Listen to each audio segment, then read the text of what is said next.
Hi കൂട്ടുകാരെ, ഇന്ന് ഞാനൊരു പയർ കറിയാണ് ചെയ്യുന്നത്. വെറൈറ്റി ആയിട്ടുള്ള ഒരു പയർ കറിയാണ്. അപ്പോൾ വളരെ എളുപ്പത്തിൽ ചെയ്തെടുക്കാൻ പറ്റും. അതുകൊണ്ടാണ് നല്ല കൊഴുത്ത ചാറോടുകൂടി ആണ് ചെയ്തിരിക്കുന്നത്. അപ്പോൾ ഇതെങ്ങനെയാണ് തയ്യാറാക്കണമെന്ന് നോക്കാം.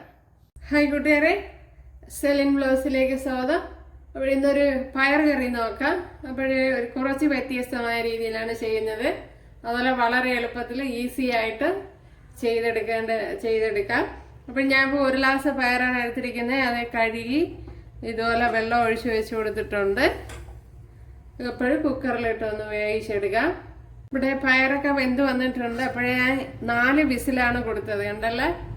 അപ്പോൾ വെള്ളത്തിലിട്ട് കുതിർത്ത പയറൊന്നുമല്ല. അപ്പോൾ വെള്ളത്തിലിട്ട് കുതിർത്ത 3 വിസിൽ മതി. പിന്നെ ഞാൻ മീഡിയം തീയാണ് വെച്ചിരുന്നത്. അപ്പോഴതൊക്കെ തീൻ്റെ ഇതനുസരിച്ചൊക്കെ വ്യത്യാസം വരും നമുക്ക്. അപ്പോൾ അത് ശ്രദ്ധിക്കുക. എൻ്റെ ഇവിടെ ഇപ്പം നല്ല ഫൈനായിട്ട് വെന്ത് വന്നിട്ടുണ്ട്. ഇവിടെ 1 ടേബിൾ സ്പൂൺ വെളിച്ചെണ്ണ ഒഴിച്ചു കൊടുത്തിട്ടുണ്ട്. അതിലേക്ക് ഇനി കടുക് ഇട്ട് കൊടുക്കുക.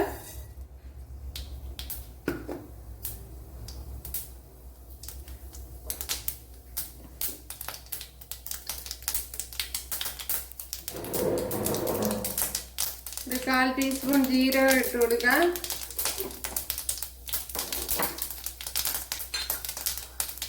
അതിൽ ഇഞ്ചി ഇട്ട് കൊടുക്കാം. പച്ചമുളക് ഇട്ട് കൊടുക്കാം. വെളുത്തുള്ളി ഇട്ട് കൊടുക്കാം.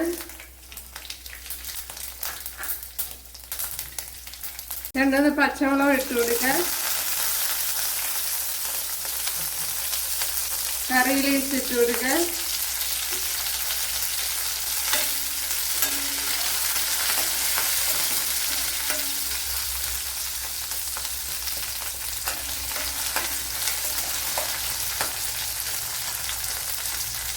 ഒരു 10 കൊച്ചുള്ളി ഇതുപോലെ അരിഞ്ഞെടുത്തിട്ടുണ്ട്, അതിട്ട് കൊടുക്കാം.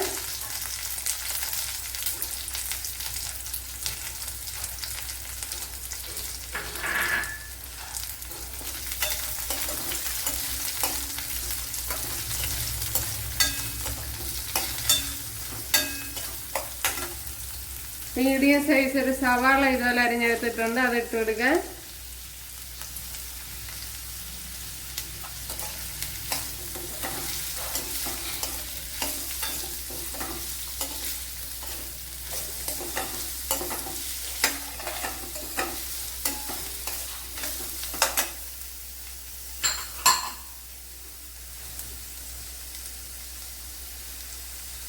ആവശ്യത്തിന് ഉപ്പിട്ട് കൊടുക്കാം.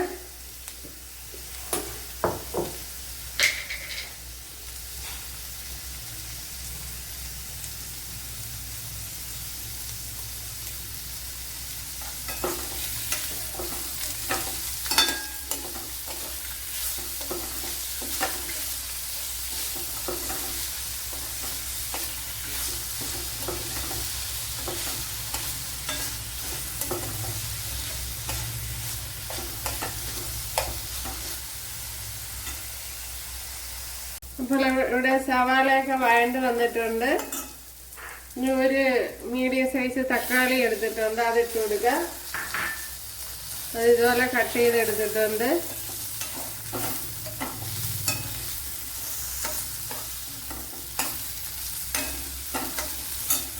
ഇതിലേക്ക് ഇനി പൊടി ഐറ്റങ്ങളൊക്കെ ഇട്ട് കൊടുക്കാം. 1 ടേബിൾ സ്പൂൺ മല്ലിപ്പൊടി,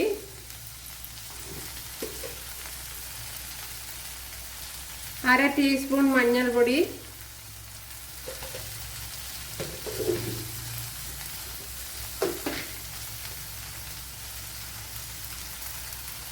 1 ടീസ്പൂൺ മുളക് പൊടി. ഇത് എരിവില്ലാത്ത കാശ്മീരി മുളക് പൊടിയാണ്. 1/4 ടീസ്പൂൺ കുരുമുളക് പൊടി,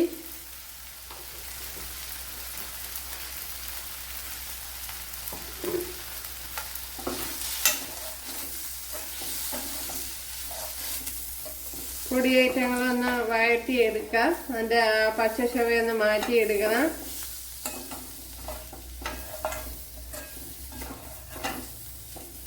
ഇനി ആ വെന്ത പയറിനെ ഇതിലേക്ക് ഒഴിച്ചു കൊടുക്കുക.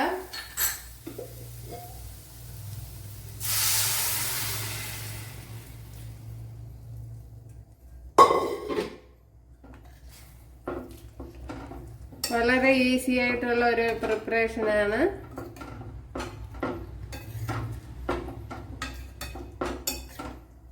അപ്പോൾ ഞാൻ റവ ദോശയ്ക്ക് കോമ്പിനേഷനായിട്ടാണ് ഉണ്ടാക്കിയിട്ടുള്ളത്.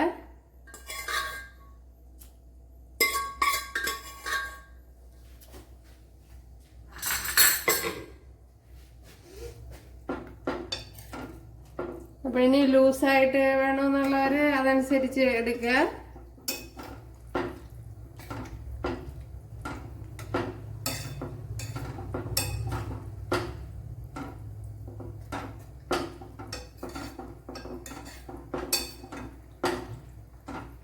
ഇനിയിപ്പോൾ ഉപ്പുണ്ടോ എന്ന് നോക്കാം.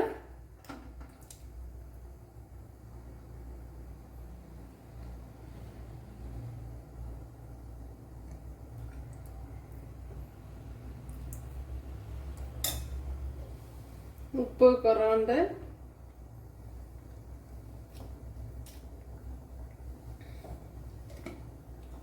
ഇനി ഒന്ന് ലോ ഫ്ലെയിമിൽ വെച്ച് ഒന്ന് ഈ തക്കാളി പഴവും പൊടി ഐറ്റങ്ങളും ഒക്കെ ഒന്ന് വെന്ത് വരണമല്ലോ, ഒന്ന് അടച്ചു കൊടുക്കുക.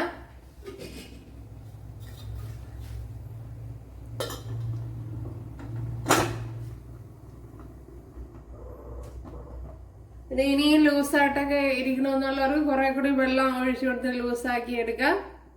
ഇവിടെ തിളച്ച് ഇപ്പോൾ ഓയിലൊക്കെ തെളിഞ്ഞ് വന്നിട്ടുണ്ട്. അപ്പോഴിതിനെ ഒന്ന് ഉടച്ചു കൊടുക്കുക. കറിക്ക് ഇച്ചിരി കൊഴുപ്പ് കിട്ടാൻ നമ്മളിതിൽ തേങ്ങയോ മറ്റു കാര്യങ്ങളൊന്നും ഇടുന്നില്ല.